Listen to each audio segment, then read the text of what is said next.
Axis में आज भरपूर तेजी देखने को मिली है। वो स्टॉक 695 के लेवल्स पर इस समय कर रहा है कारोबार, लेकिन आज का सत्र इंपॉर्टेंट है, वॉलेटाइल तो है ही। निचले लेवल से रिकवरी एक बार फिर बाजार ने अपने नाम कर ली है और निफ्टी बैंक में आउट परफॉर्मेंस देखने को मिला है। ऐसी स्थिति में क्या आपकी स्ट्रैटेजी होनी चाहिए, इस पर डिटेल में बात करेंगे। हमारे साथ प्रकाश काबा है, आगे अश्विनी गुजराल को जोड़ेंगे, वरुण बताएंगे मिड कैप स्टॉक्स का हाल और ढेर सारी बजट से जुड़ी हुई खबरें हैं जो भी हम आपके लिए लेकर आएंगे। सीएनबीसी आवाज पर एक्सक्लूसिव डिटेल्स आएंगी बजट से जुड़ी हुई। लेकिन पहले इस समय का ट्रेड। प्रकाश, आप 2 दिन से कह रहे हैं कि शॉर्ट कवरिंग देखने को मिलेगी, उसका कुछ अंश देखा जा रहा है, क्या किया जाए? एक्चुअली कल शाम को एक पहली शॉर्ट कवरिंग हुई, लेकिन वहां पर फ्लैट मार्केट खुला। वहां पहले संकेत था कि यस अपमूव मिलेगा। आज मैंने सुबह कहा था कि एक डिप्स मिलती है तो खरीदना चाहिए। अगर एक डिप्स मिलती है, अगर सेकंड मिलती है तो बहुत ही अच्छा, लेकिन सेकंड डिप तो मिला नहीं, लेकिन फर्स्ट डिप मिली। क्लोज आज डिफेंड हुआ है, थोड़ा रेड में चला गया निफ्टी, लेकिन वो जगह खरीदने की थी, अपमूव ऑन है। बैंक निफ्टी एक बेहतर ट्रेड था, वहां पर ज़्यादा स्ट्रेंथ नजर आई थी। मुझे लगता है 27,000 की तरफ बैंक निफ्टी चला जाएगा और निफ्टी करीब 10,800 की तरफ जाने की कोशिश कर रहा है। आज में एक अपमूव है, अगर यहीं पर एक बैंक सस्टेन करता है तो और शॉर्ट कवरिंग बढ़ सकती है। ठीक है, ये फिलहाल आप कह रहे हैं कि शॉर्ट कवरिंग और बढ़ती दिखाई देगी। फिलहाल आप भी पोजीशन तेजी की तरफ ही रखेंगे। अच्छा, स्टॉक्स कौन से निकाले हैं आपने? 2 स्टॉक्स। पहला स्टॉक निकाला है मैंने एनएमडीसी, यहाँ पर टारगेट ऑन द अपसाइड को 100 का नजर आता है, स्टॉप होगा 93 का, तो एनएमडीसी में एक बाइंग नजर आती है। दूसरा है I think IndusInd bank. Yes, बहुत बढ़िया मूव मिला है लोअर लेवल से। इसका टेक्निकल टारगेट कुछ 1510 का है, स्टॉप होगा 1463 का।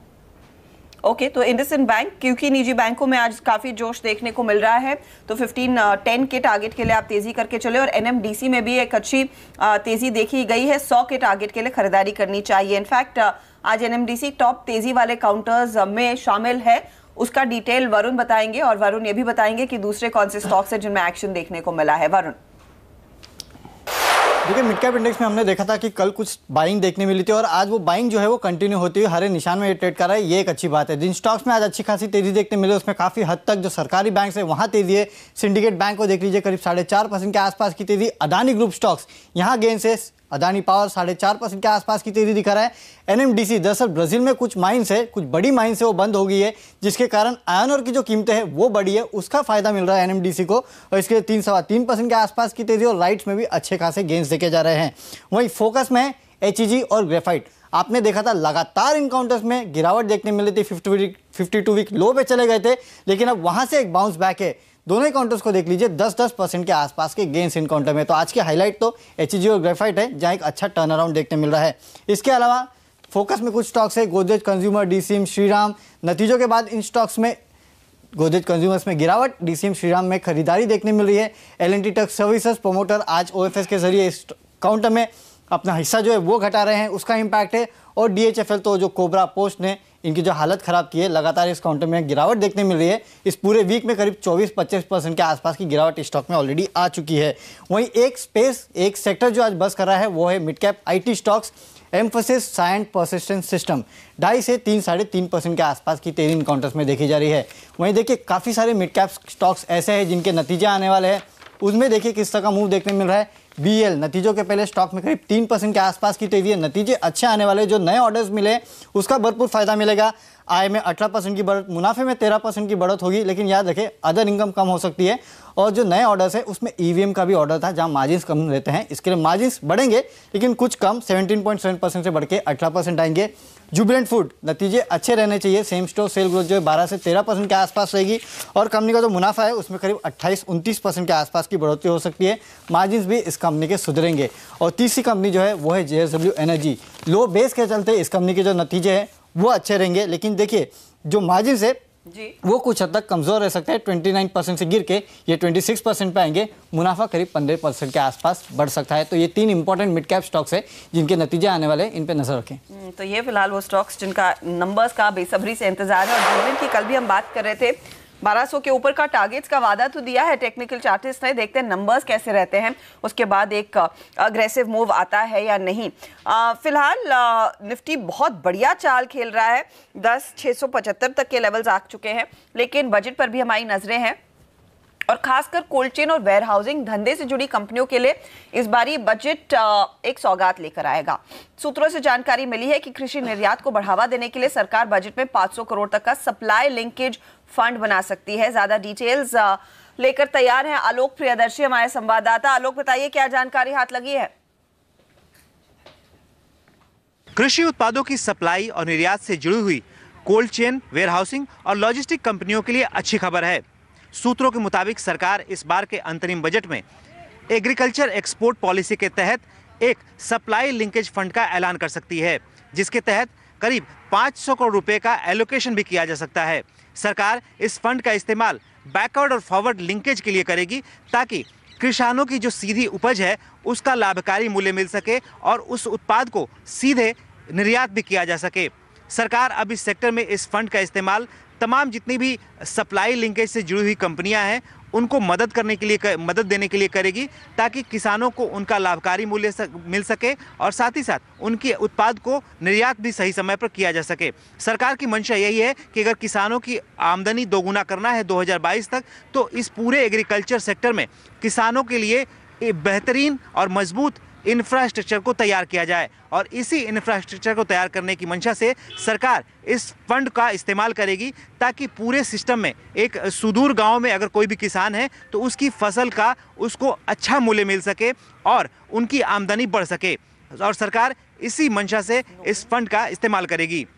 चलिए, तो ये एक बहुत बड़ी दिक्कत रही है कि सप्लाई चेन ठीक से तैयार नहीं रहा है पिछले कई सालों में, और सरकार तैयारी कर रही है कि एक बड़ा फंड भी आवंटित किया जाए इन दिक्कतों को सुधारने के लिए। गति ये कोल्ड चेन में काफी अग्रसर नाम है, लेकिन स्नोमैन लॉजिस्टिक्स नाम से ही आप समझते हैं कोल्ड चेन सप्लाई का ये इनफैक्ट एक बहुत बड़ा खिलाड़ी है। इन दोनों कंपनियों पर आपकी नजरें होनी चाहिए। स्नोमैन आपके सामने 0.5% ऊपर, और गति में भी आधे से 1% तक की बढ़त देखने को मिली है। अगर ये फंड का ऐलान होता है तो इन कंपनियों के हाथ बिजनेस भी बढ़ता हुआ दिखाई देगा। उन पर आपने फोकस करना है, उन कंपनियों पर ज्यादा ध्यान दे जो सप्लाई चेन से जुड़ी हुई हैं। इनफैक्ट प्रकाश, फटाफट गति देखिए, इस खबर के आने के बाद 75 के लेवल्स पर आ चुका है, और स्नोमैन लॉजिस्टिक्स में भी 0.5% की बढ़त है। इस पर आप फटाफट एक स्पेसिफिक टारगेट दीजिए, फिर जुबिलेंट फूड पर भी आएंगे, नंबर्स आ चुके हैं। गति 78 की कोशिश कर सकता है, स्टॉप होगा 72.50 का। रही बात स्नोमैन की, यहाँ पर भी एक टारगेट 33-34 करीब बन सकता है, स्टॉप होगा 31 का। दोनों ही में तेजी है। अच्छा, अब जुबिलेंट फूड का चार्ट निकाल के रखिए प्रकाश। 1% ऊपर है स्टॉक, मुनाफा आया है 96.5 करोड़। हमारा अनुमान था कि 85 करोड़ पर ये मुनाफा आ जाएगा, लेकिन हमारी उम्मीद से तो 10 करोड़ बेहतर आंकड़ा देखने को मिला है, तो वो स्टॉक फिलहाल बेहतर है। एबिटा के लेवल पर 10 करोड़ बेहतर परफॉर्मेंस, यानी कि 160 करोड़ की उम्मीद के सामने 170 करोड़ का कंपनी ने एबिटा पोस्ट किया है, और मार्जिन्स में भी इंप्रूवमेंट 18.4% पर मार्जिन आए हैं। हमारा अनुमान था 17.5% के आसपास ये मार्जिन्स खड़े होंगे, तो थोड़ा ही सही, लेकिन हमारी एक्सपेक्टेशन से 10 करोड़ और 10% मार्जिन में इंप्रूवमेंट, 10% नहीं, माफ कीजिएगा, 1.5% मार्जिन में इंप्रूवमेंट देखने को मिली है। तो ये फिलहाल जुबिलेंट फूड 1200 के ऊपर निकल गया। इसकी चर्चा बस हम 2 मिनट पहले कर रहे थे कि 1200 का कल लोगों ने टारगेट दिया है, इसके बियॉन्ड के टारगेट्स आए हैं। प्रकाश, बताइए। अब 1240 भी जा सकता है, क्योंकि है साइडवेज जोन, वीकनेस नहीं है। 1175, 1180 जुबिलेंट फूड में बहुत ही स्ट्रॉन्ग सपोर्ट जोन है। मुझे लगता है अपू कंटिन्यू रहा 1240 भी चला जाएगा, और उसके आगे 1260 भी हो सकता है। तो पहला टारगेट 1240 का रहेगा, और स्टॉप लॉस क्या लगाएंगे इस ट्रेड में? 1200 पर या 1195। ठीक है, तो ये फिलहाल आपके लिए शेयर। और जुबिलेंट फूड याद रखिएगा, ये एक अंडर परफॉर्मर रहा है। पिछले 6 महीनों में आप देखेंगे कंपनी के शेयर में उतना उत्साह नहीं है जितना शायद पहले देखने को मिला था। आज इसमें धीरे धीरे करके पोजीशंस आना शुरू हुई है। 6 महीने का चार्ट आपके लेकर आएंगे, इसमें मेरे ख्याल में करीब 20% तक की गिरावट दर्ज हुई है, लेकिन अब ये नंबर्स बाजार को ठीक लग रहे हैं।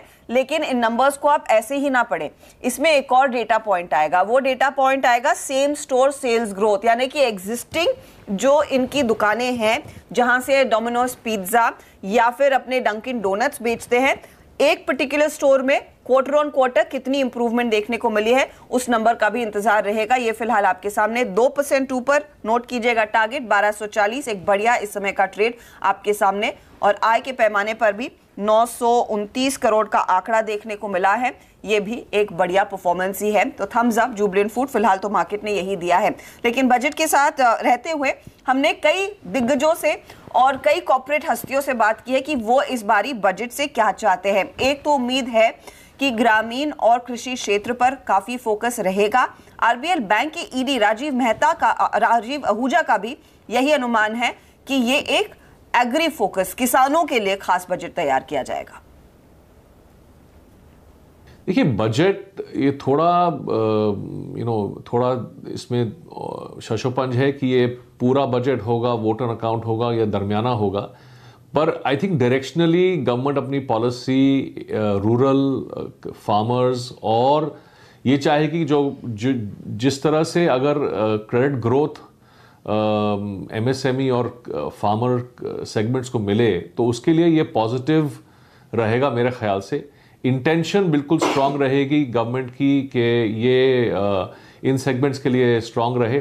और जो भी आरबीआई ने पिछले 6-8 हफ्तों में किया है, रिव्यू कर रहे हैं पीसीए मैकेनिज्म, काफ़ी पीएसयू बैंक्स शायद पीसीए के से बाहर आ सकते हैं, रिकैपिटलाइजेशन हो रहा है। तो आई थिंक गवर्नमेंट का इंटेंशन यही है कि जो इकोनॉमिक ग्रोथ है वो बरकरार रहे और सेगमेंट वाइज एमएसएमई और फार्मर सेगमेंट को ज़्यादा बेनिफिट मिले बजट से भी और बैंकों से भी। यही और आई थिंक इंटेंशन मेरे ख्याल से बजट में होगी। तो बजट में इंटेंशन रहेगी कि फार्मर्स को खुश किया जाए। लेकिन बजट से पहले भी सरकार देखिए एक्शन में है और एक्शन इन्होंने एक बड़ा लिया है। इलेक्ट्रिक व्हीकल्स, इलेक्ट्रिक वाहनों को बढ़ावा देने के लिए सरकार ने कदम उठाया है। कंपोनेंट्स और बैटरी मैन्युफैक्चरर्स के लिए दोनों पर कस्टम ड्यूटी इन्होंने घटा दी है। ज्यादा डिटेल्स के लिए मेरे साथ जुड़ गए हैं असीम मनचंदा। असीम, एक बहुत बड़ा रिलीफ माना जा रहा है ये ईवी मैन्युफैक्चरर्स के लिए। जी सही कहा आपने, बजट से ठीक पहले सरकार ने ईवी मैन्युफैक्चरर जो है उनको राहत दी है। खासतौर पे कि जो इलेक्ट्रिक कंपोनेंट्स और बैटरीज है उसके ऊपर 15 से लेकर के 30% की ड्यूटी जो है वो लगती थी, कस्टम ड्यूटी। सरकार ने उसको घटा दिया है। अब 10 से 15% की कस्टम ड्यूटी जो है वो लगेगी। खासतौर पर अगर आप उसको ला करके यहाँ पे असेंबल करते हैं तो असेंबल करने में आपको काफ़ी फ़ायदा जो है वो होगा। इस ड्यूटी को कस्टम विभाग ने इसके लिए नोटिफिकेशन जो है जारी कर दिया और नई ड्यूटी जो है आज से लागू हो गई है। तो जो भी इलेक्ट्रिक व्हीकल मैन्युफैक्चरर हैं, जो भी कंपोनेंट्स इंपोर्ट करते थे उसके लिए, उसके बाद यहाँ पर उसको असेंबल जो है वो करते थे, तो उनके लिए एक बड़ी राहत की खबर है कि उनको अब ड्यूटी जो है वो कम चुकानी पड़ेगी। इससे घरेलू इंडस्ट्री जो है उसको भी बढ़ावा मिलेगा, मेक इन इंडिया जो है उसको भी बढ़ावा मिलेगा। तो इस तरह से सरकार ने कस्टम ड्यूटी जो है उस पर कंपोनेंट्स पे और बैटरी पैक के ऊपर जो है घटा दी। जी हाँ, तो कंपोनेंट्स घटा दिए गए हैं। और देखिए एक्साइड जैसे स्टॉक जो ईवी बिजनेस में है उनमें अच्छी खासी तेजी। अमर राजा भी चला था। एचबीएल पावर सिस्टम्स भी आपके रेडार पर होना चाहिए क्योंकि उसके लिए भी एक पॉजिटिव खबर है। लेकिन लौटते हैं एक बार फिर जुबिलेंट की तरफ। जुबिलेंट, मैंने आपको क्या कहा था, सेम स्टोर सेल्स ग्रोथ का आंकड़ा इंपॉर्टेंट है और ये आया है लगभग 14.5% पर, 15% के काफी करीब है। ये अच्छा माना जाएगा क्योंकि हम उम्मीद कर रहे थे जोड़ तोड़ के कंपनी 12 से 13% तक की ग्रोथ दिखाएगी। लेकिन अब की बारी जो हमारा फोरकास्ट था उससे 1% ज्यादा मार्जिन देखने को मिले हैं। 10-10 करोड़ इबिटा, प्रॉफिट और रेवेन्यू का आंकड़ा आया है। तो सेम स्टोर सेल्स ग्रोथ भी एक बीट है। और एक और बड़ी चीज, डंकिन डोनट्स ये ब्रेक इवन कर चुका है। डोमिनोज पिज्जा एक बहुत बड़ा ब्रांड है जुबिलेंट फूड का। इन्होंने अमेरिका का एक और बहुत ही मशहूर ब्रांड डंकिन डोनट्स को भारत में लाया था। बीच में ऐसी काफी चर्चा हुई थी कि शायद ये डंकिन डोनट्स में पैसा नहीं कमा रहे हैं तो उसको शेल्फ करना चाहेंगे। लेकिन अब कंपनी ये कह रही है कि डंकिन डोनट्स ने इस क्वार्टर में ब्रेक इवन यानी कि मुनाफा कमा दिया है। वो एक पॉजिटिव है। अब यहां से आप देखिएगा वो स्टॉक और एक्शन दिखा तो रहा है। डेज हाई था 1232 और प्रकाश कह रहे हैं 1240 का तो टारगेट आज के आज अचीव होना चाहिए। जो आंकड़े आने थे सामने आ चुके हैं और वो स्टॉक देखिए आपके सामने 2.5% ऊपर। अच्छे नतीजे।